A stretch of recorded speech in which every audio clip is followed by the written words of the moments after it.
Hello दोस्तों, कैसे हो आप लोग। आई होप आप सभी अच्छे होंगे एंड आपकी बोर्ड की एग्जाम की प्रिपरेशन अच्छे चल रही होगी। मैंने अपने पिछले वीडियो में बताया था पार्ट 2 में समाकलन के बारे में, जिसमें मैंने आंशिक भिन्न के द्वारा समाकलन और भी कई सारे परिमेय संख्याओं का अंडररूट के अंदर और उनके बारे में बताया था। ठीक है, आज मैं बताने वाला हूँ निश्चित समाकलन के प्रगुण के बारे में। तो 6 प्रगुण के बारे में बताने वाला हूँ, उनसे रिलेटेड जो क्वेश्चन थे उनको कैसे समझना है, कैसे करना है, वो बताने वाला हूँ। तो स्टार्ट करते हैं वीडियो को। तो ये हमारे पार्ट 3 है। इसका तो हम अगर स्टार्ट करें 16वें क्वेश्चन से, तो जो पहला क्वेश्चन है वो है, पहले हम प्रगुण समझ लेते हैं। ठीक है, तो 6 प्रगुण जो है वो है प्रगुण 1 integration a to b fx dx।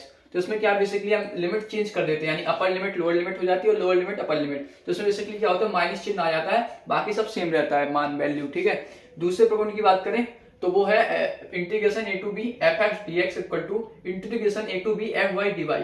इसमें ध्यान क्या रखना है कि यहाँ पे देखो, अगर ये लिमिट सेम है दोनों में, ठीक है, और यहाँ पे जो वैल्यू है वो सेम है, यहाँ पे x है dx, यहाँ x dx है, यहाँ fy dy है, तो इनकी वैल्यू सेम होगी।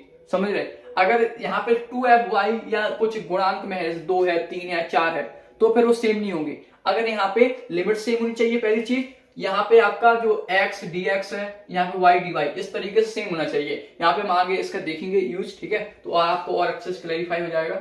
इसका अगर आप तीसरे प्रगुण की बात करें तो ये डिवाइड वाली, इसमें से क्या है कि a से b है fx dx।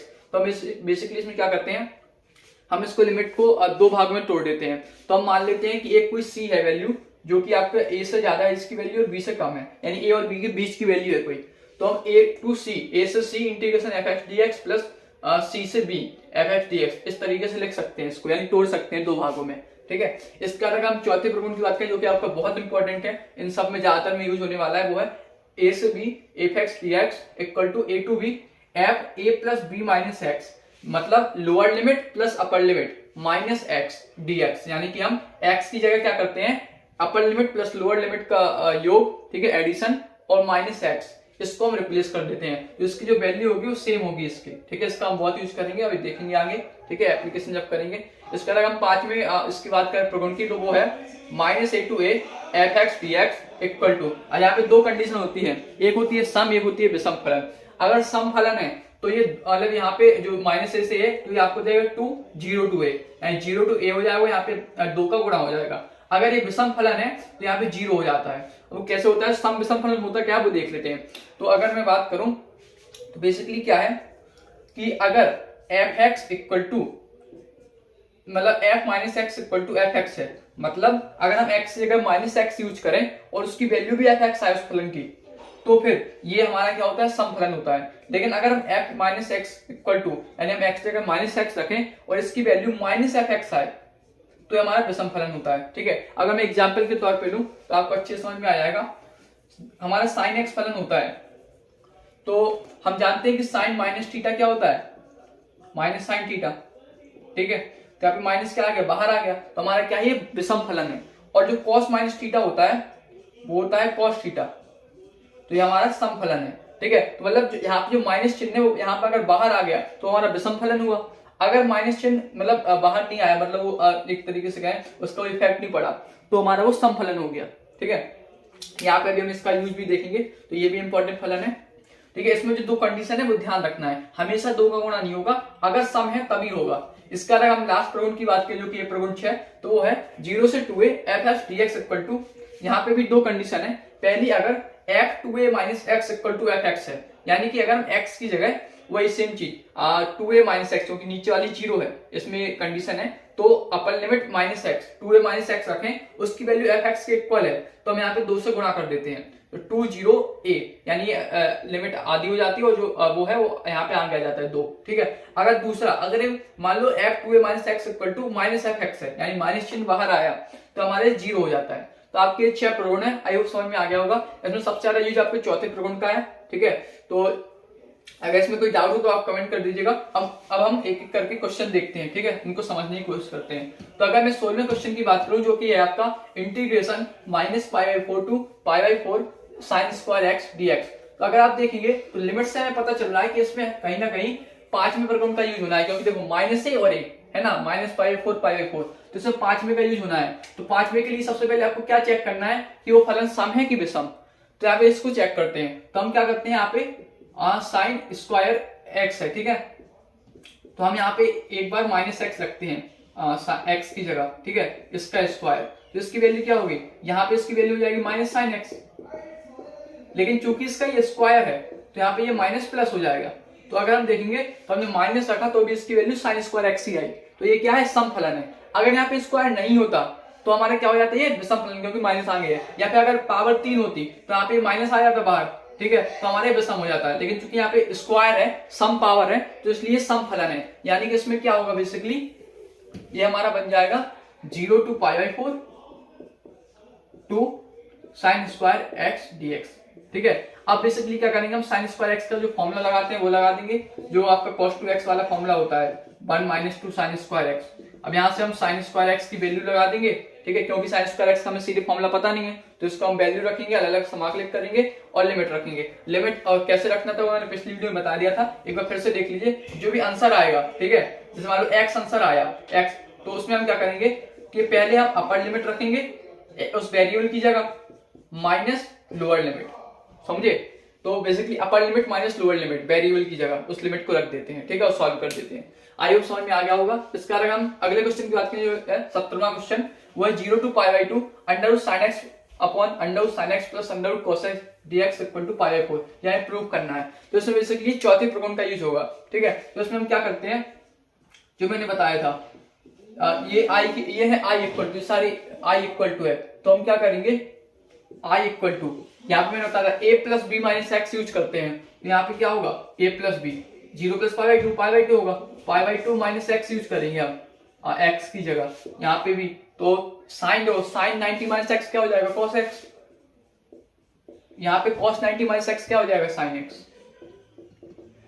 और ये आपका क्या हो जाएगा, under root cos x sin 90 minus x, ठीक है। तो आपका ये बन जाएगा आई की वैल्यू। ये आपका प्रगुण 4 यहाँ पे यूज हुआ है, जो बहुत इंपॉर्टेंट है। लिमिट सेम रहेगी।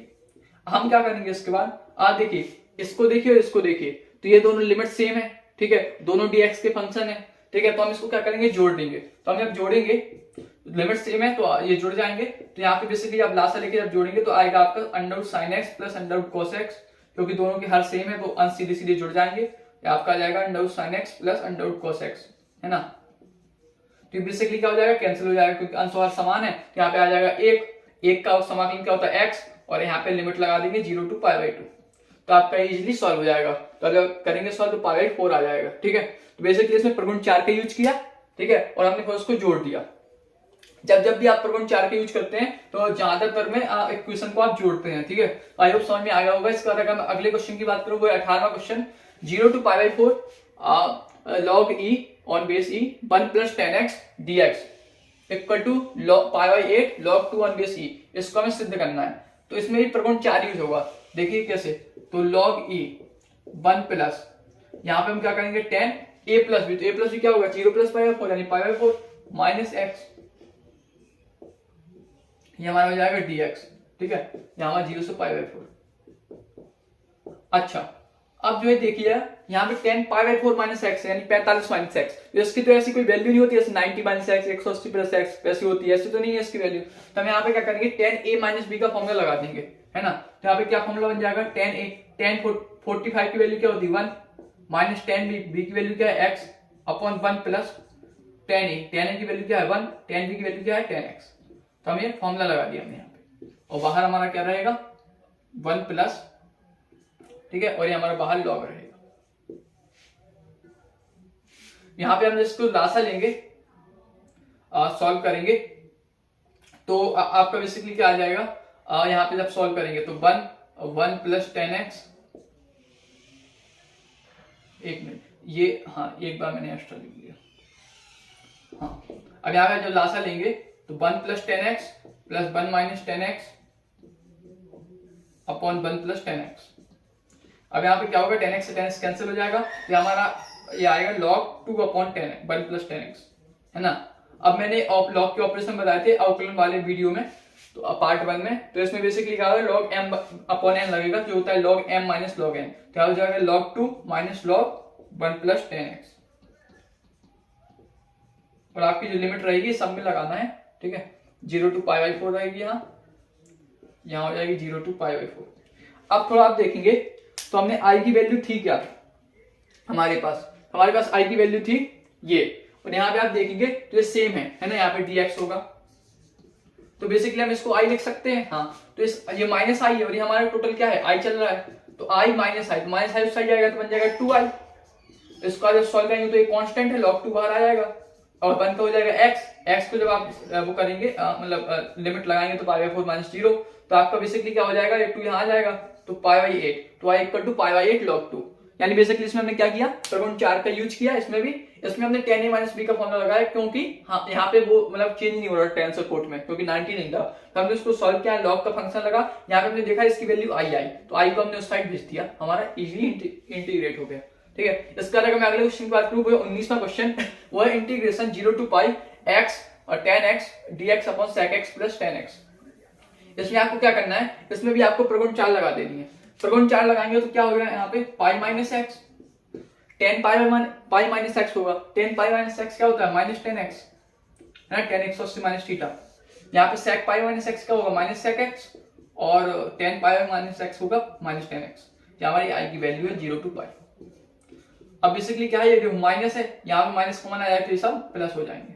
अब अगर आप देखेंगे तो यहाँ पे ये आई की वैल्यू है और यहाँ पे हमारे पास ये भी आई की वैल्यू है, तो हम दोनों को क्या करेंगे, जोड़ देंगे। ठीक है, जो मैंने बताया था, तो हम इसको जोड़ देंगे। जब भी हम प्रगुण 4 लगाते हैं ज्यादातर में मोस्टली हम जोड़ देते हैं, जोड़ेंगे यहाँ पे तो क्या होगा 0 to π, क्योंकि लिमिट सेम है। देखो यहाँ पे जब इसका गुणा कराएंगे tan x का, ठीक है, तो यहाँ पे माइनस एक्स tan x है, यहाँ पे प्लस एक्स tan x है, तो ये कैंसिल हो जाएगा, तो बचेगा क्या, पाई tan x upon sec x plus tan x है ना, और dx। अब देखो पाई कांस्टेंट है तो पाई बाहर आ जाएगा। अब ये वाला आप जो इंटीग्रेशन आप कर चुके हैं पहले भी, ठीक है। इसमें हम क्या करेंगे, sec x, अभी मैंने पार्ट 1 में बताया था कैसे करना है इसको, sec x minus tan x का ऊपर नीचे गुणा करेंगे, ठीक है। नीचे आपका बन जाएगा sec square x minus tan square x, जो इसकी वैल्यू होती है 1, ऊपर आप जो tan x से दोनों जगह गुणा करा देंगे तो बन जाएगा sec x tan x plus tan square x, तो उसका आप अलग अलग समाकलित कर देंगे और लास्ट में आप जो है यहाँ पे लिमिट लगा देंगे, ठीक है। तो आयोग बन जाएगा, इसमें हर का परमीकरण करेंगे। इसको सॉल्विंग में पार्ट 1 में बता चुका हूँ, प्रॉब्लम है तो उसमें देख लीजिएगा। इसका अगर मैं अगले क्वेश्चन की बात करूँ, जो आई बराबर 0 to π/4 log sin 2 theta d theta हमें प्रूव करना है, equal to minus π/4 log 2, important है।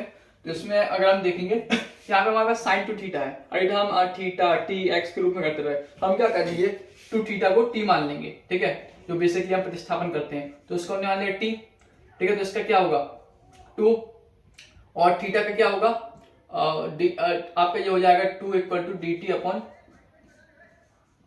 D theta. तो आप डी थीटा को लिख सकते हो डी टी बाई 2, है ना। अब यहाँ पे तो यह हमारा हो जाएगा log sin t dt, और आपका वो आएगा 1/2, तो 1/2 बाहर चला जाएगा, कांस्टेंट है। अब यहाँ पे लिमिट, हम कई बार गलती क्या करते हैं, प्रतिस्थापन तो कर देते हैं लेकिन लिमिट नहीं रखते, लिमिट नहीं बदलते। यहाँ पे आपको जब भी प्रतिस्थापन करो निश्चित समाकलन में, याद रखिएगा कि हमेशा आपको लिमिट चेंज करनी है। तो यहाँ पे लिमिट चेंज होगी, क्या होगी, यहाँ पे देखो थीटा इक्वल टू हम जब रखेंगे 0, तो टी इक्वल टू क्या हो जाएगा 0, थीटा इक्वल टू 0 पे, यानी हमारी लोअर लिमिट क्या है 0। और जब थीटा इक्वल टू π/4 रखेंगे तो टी इक्वल टू हो जाएगा π/2, तो अपर लिमिट हो गई π/2, तो इसको चेंज करना मत भूलिएगा। और इसमें हम क्या करेंगे, प्रगुण 4 लगा देंगे, क्योंकि देखो यहाँ पे π/2 है, यहाँ पे साइन का कॉस बदल जाएगा, ठीक है। तो हम प्रगुण 4 लगा देंगे, तो ये हमारा हो जाएगा 0 to π/2 log sin cos t, है ना, sin 90 माइनस टी। अब हम क्या करेंगे, जैसे मैंने बताया था कि प्रगुण 4 लगाने के बाद दोनों को जोड़ दो, तो 2i हो जाएगा, जोड़ दिया दोनों को, तो हो जाएगा आपका 1/2 0 to π/2। यहाँ पे log m plus log n का फॉर्मूला लगेगा, जो मैं ये आपके 3 ऑपरेशन है, तो यहाँ पे हो जाएगा log m इंटू n, तो sin t into cos t हो जाएगा, और dt, ठीक है। इसके बाद क्या है, यहाँ पे अगर आप देखो sin 2t का फॉर्मूला बन रहा, यहाँ पे अगर हम 2 का ऊपर नीचे गुणा कर दें, तो हम यहाँ पे 2 का ऊपर नीचे गुणा कर देंगे, ठीक है। तो ऊपर बन गया sin 2t, तो यहाँ पे बेसिकली क्या हो जाएगा log 1/2, तो इसको हम अलग अलग कर दें, तो यहाँ पे m by n का फॉर्मूला लग रहा, log m by log n, है ना, log m by n, तो log m माइनस n हो जाएगा, log के ऑपरेशन लग रहे हैं, तो यहाँ पे log sin 2t हो जाएगा अलग 0 to π/2 माइनस 1/2 0 to π/2 और log 2। अब जो log 2 है इसका आप इजीली डिफरेंशिएट कर दोगे, log 2 कांस्टेंट है बाहर आ जाएगा, t का होगा 1 का होगा t, तो ये आपका π/2 हो जाएगा। ठीक है, तो आपका कांस्टेंट 1 हो जाएगा। ठीक है, अब मैंने इसको करना है समाकलित। ठीक है, अब अगर हम देखेंगे तो sin 2t है। अब यहाँ पे हम क्या करना है, प्रगुण 2 यूज करना है। प्रगुण 2 क्या कि हम इसको i के रूप में कुछ लिख दें। ठीक है, जैसे हमने इस क्वेश्चन में किया था, हमने इसको i के रूप में लिख दिया था इस वाले में 70 में आपका 19 में 18वें क्वेश्चन में किया था कि हमने i के रूप में लिखा था, है ना। इसको हम i के रूप में बनाना है। हमारा i है क्या, ये है i हमारा, है ना। अब यहाँ पे देखो t dt है, यहाँ पे 2t है जो मैंने बताया था प्रगुण 2 में। तो यहाँ पे हम क्या करेंगे, हमें इसको उसके रूप में बनाना है, मतलब एक कांस्टेंट के रूप में बनाना है। तो हम क्या करेंगे, यहाँ पे फिर से 2t को मान लेंगे u। ठीक है, 2t को हम कुछ मान लेंगे u। तो इसका क्या होगा, यहाँ पे आपको इजीली हो जाएगा du/dt, t का हो जाएगा 1। तो यहाँ पे बेसिकली क्या करेंगे, क्या हो जाएगा 1/2। ठीक है, और यहाँ पे log sin u du आया समझ में। अब यहाँ पे हम फिर से लिमिट चेंज करेंगे, जब आप लिमिट चेंज करोगे तो यहाँ पे हो जाएगा 0 to π, सेम टू सेम ऐसे। ठीक है, इसके बाद अगर मैं इसके बाद आगे अगर बात करूं,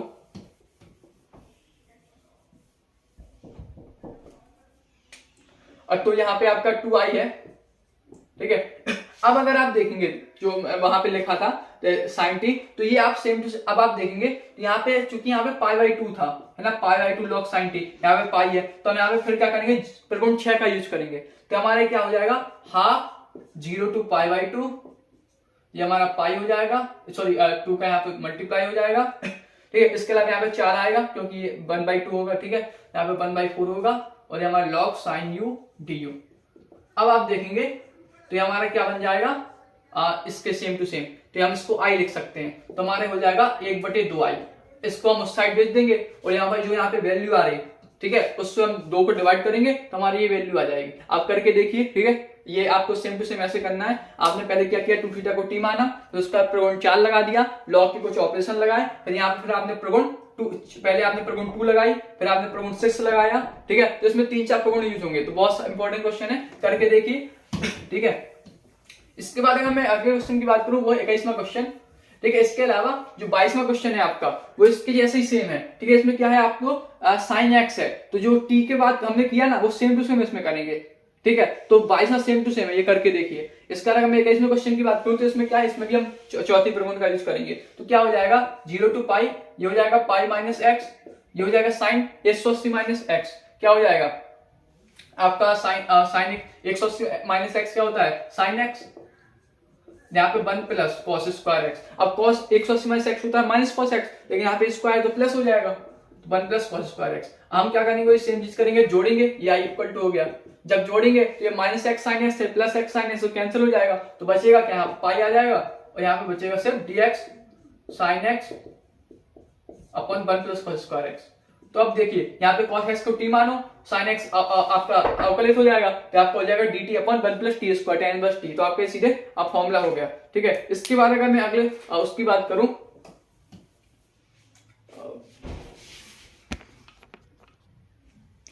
तो आपका ये इजीली डिफरेंशिएट हो जाएगा। ठीक है, इसके बाद अगर मैं अगले क्वेश्चन की बात करूं, जो है आपका 23वां क्वेश्चन, तो वो है 0 to 1 log e 1 plus x upon 1 plus x square equal to π/8 log 2। यहाँ पे हम क्या करेंगे, यहाँ पे अगर देखो तो यहाँ पे प्रगुण 4 यूज नहीं हो पा रही। इसका रीजन क्या है, इसका रीजन ये है कि अगर आप मान लो यहाँ पे यूज करेंगे, तो यहाँ पे x की जगह 1 - x रखेंगे। ठीक है, लेकिन इसका कोई फायदा नहीं होगा, क्योंकि पहली रीजन ये है क्योंकि यहाँ पे log है।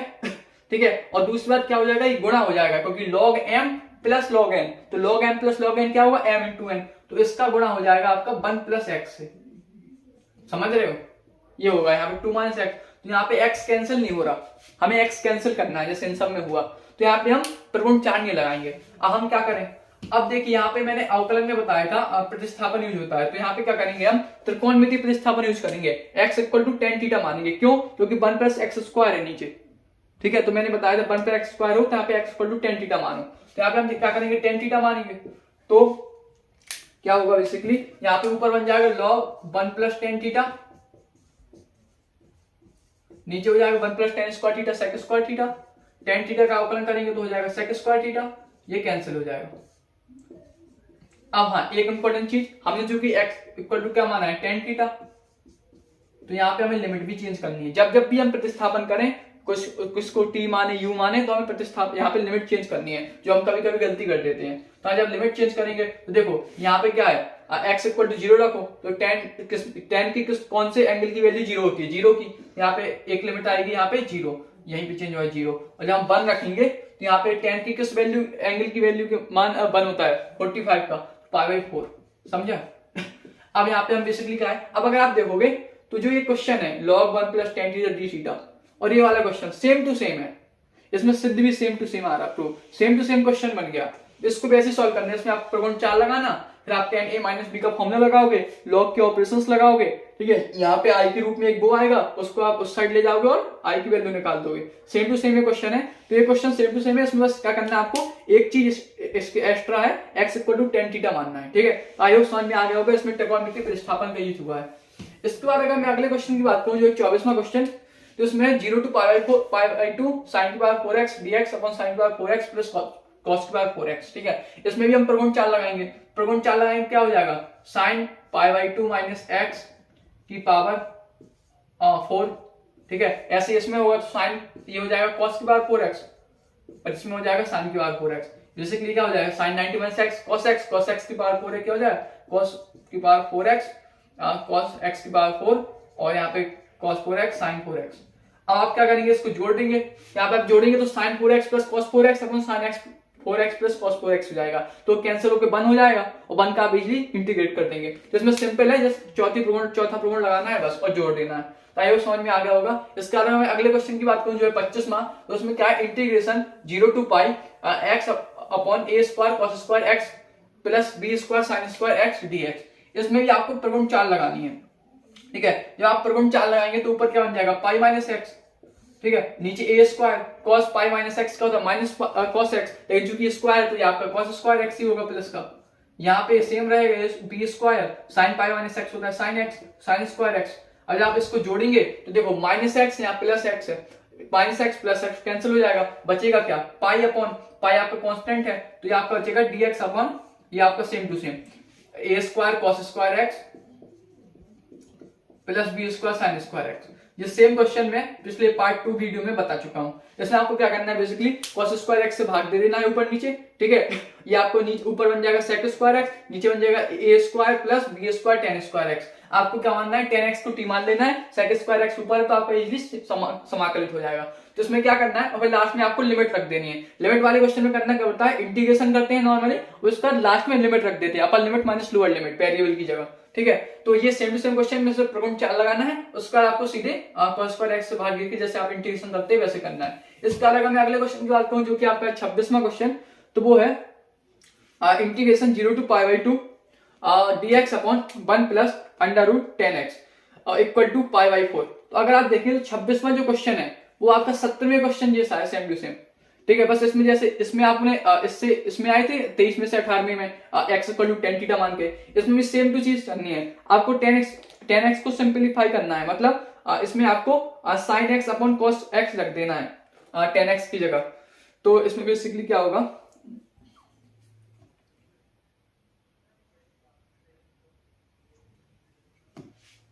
ये हो जाएगा आपका dx upon 1 plus √sin x upon √cos x। इसका लासा लेंगे तो √cos x ऊपर चला जाएगा, ठीक है। इसके बाद नीचे हो जाएगा √cos x plus √sin x।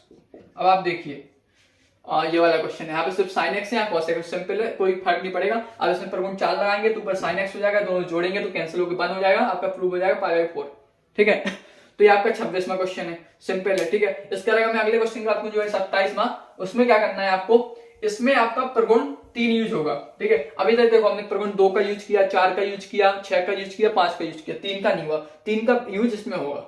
इसमें क्या करेंगे हम बेसिकली, और हम प्रगुण 3 का यूज करना किसमें है, ठीक है। तो उसके लिए आप ये कर सकते हो कि जिसमें मॉड का यूज हो उसमें आपको प्रगुण 3 का यूज करना है, ठीक है, क्योंकि मॉड की 2 वैल्यू होती हैं। तो इसमें अगर मैं देखूं -1 से 2 x³ - x, एक क्वेश्चन और है कि हम करते ही क्यों है, मतलब इसमें इसको डिवाइड, मतलब पार्ट में क्यों तोड़ते हैं 3-4 पार्ट में। क्योंकि देखो इसमें मॉड है तो इसमें क्या होता है बेसिकली एक निश्चित अंतराल तक, ठीक है, यानी कि अगर मैं बोलूं तो इसमें क्या होगा -1 से a तक ये वैल्यू बढ़ रही होगी या घट रही होगी, तो उसके बाद क्या हो जाएगा ये फिर, मतलब अगर जैसे मान लो फॉर एग्जाम्पल अगर इसमें इसकी वैल्यू 0 से बड़ी होगी इस फंक्शन की इस अंतराल में, तो इस अंतराल में 0 से छोटी हो जाएगी, तो क्या होता है चेंज होता है। तो आप क्या इकट्ठा समाकलन नहीं कर सकते, क्योंकि अगर आप इकट्ठा समाकलन करोगे ना इसका तो इसका 0 आएगी वैल्यू, ठीक है। तो इसलिए आप क्या करते हैं इसको पार्ट में करते हैं, क्योंकि इसकी वैल्यू चेंज होती रहती है, ठीक है, कैसे होती है वो देखते हैं, ठीक है। तो इसके लिए हम क्या करते हैं,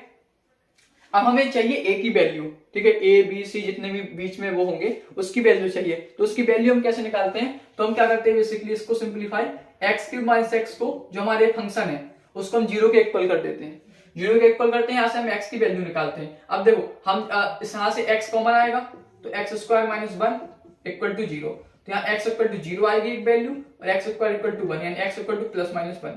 अब देखो -1 तो हमें दिया है तो एक वैल्यू +1, यानी यहाँ इसमें बीच में दो है, दो वैल्यू हमें मिली, एक तो है 0 और एक है +1, ठीक है। तो अंतराल क्या क्या बनेंगे ठीक है, तो यहाँ पे हम क्या करते हैं 0 के इक्वल करते हैं, x की वैल्यू जितनी आती है उस हिसाब से अंतराल बनते हैं। तो यहाँ पे अंतराल कितने बनेंगे, एक बनेगा -1 से 0, एक बनेगा 0 से 1, एक बनेगा 1 से 2, तीन अंतराल बने, एक तो -1 से 0, 0 से 1 और 1 से 2। हम तीनों अंतराल में इसकी वैल्यू देखते हैं, तो अगर हम इसके बीच का अंतराल ले लें -1/2, जब हम इसकी वैल्यू इसमें रखेंगे क्या बनेगा -1/8 और +1/2 है ना, माइनस प्लस, तो इसमें वैल्यू कितनी आ रही है पॉजिटिव आ रही है। अब इस मॉड को थोड़ी देर के लिए हम भूल जाते हैं, तो हम इसमें प्लस आ रही है यानी 0 से बड़ी है, यहाँ से इसके बीच में रखेंगे तो 1/2 रख रहे हैं, तो माइनस क्या आएगा 1/8 -1/2, ये क्या है 0 से कम है, मॉड के बाद बाहर हो जाएगी, लेकिन यहाँ पे मॉड इस थोड़ी देर के लिए यहाँ पे हम मतलब नहीं है ऐसा मानो, यहाँ पे वैल्यू क्या आ रही नेगेटिव आ रही, तो ये 0 से कम आ रही, ठीक है।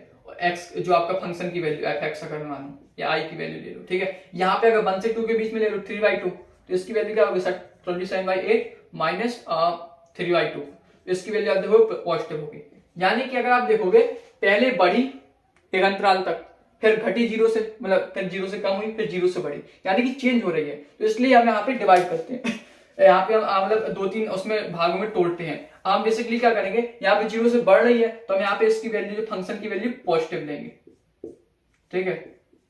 यहाँ पे क्या है, यहाँ पे नेगेटिव है तो यहाँ पे हम माइनस लगा देंगे, माइनस नेगेटिव में वैल्यू आ रही, और इसमें क्या है पॉजिटिव में आ रही, 0 से ज्यादा है तो हम पॉजिटिव लगा देंगे।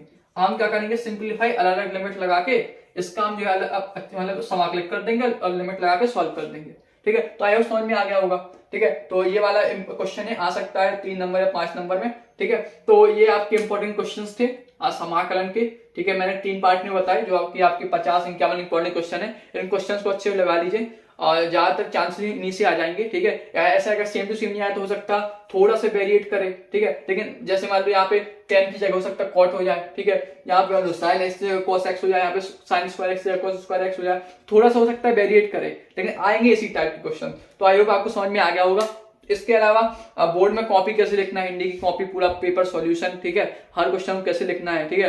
तो उसकी वीडियो भी जल्दी अपलोड होगी, हिंदी की कॉपी पूरी कैसे लिखना है, ठीक है, कॉपी में लिख के बताऊंगा, इंग्लिश की कॉपी और पीसीएम की भी। और इसके अलावा ये पार्ट 3 है, पार्ट 1 और पार्ट 2 के मैंने वीडियो अपलोड कर दी हैं, अगर आपने नहीं देखे तो वो देख लीजिए इंपॉर्टेंट क्वेश्चन, और भी अदर चैप्टर्स के इंपॉर्टेंट क्वेश्चन जल्दी अपलोड होंगे, केमिस्ट्री के भी इंपॉर्टेंट क्वेश्चन इंपॉर्टेंट टॉपिक्स जल्दी अपलोड होंगे। तो जुड़े रहिए, अगर वीडियो पसंद आए तो लाइक कीजिए। इनमें से अगर किसी भी क्वेश्चन में अभी भी डाउट हो तो आप कमेंट कर दीजिए, मैं उनको और अच्छे डिटेल में बता दूंगा बाद में, और दोस्तों के साथ शेयर कीजिए। Thank you very much and all the best.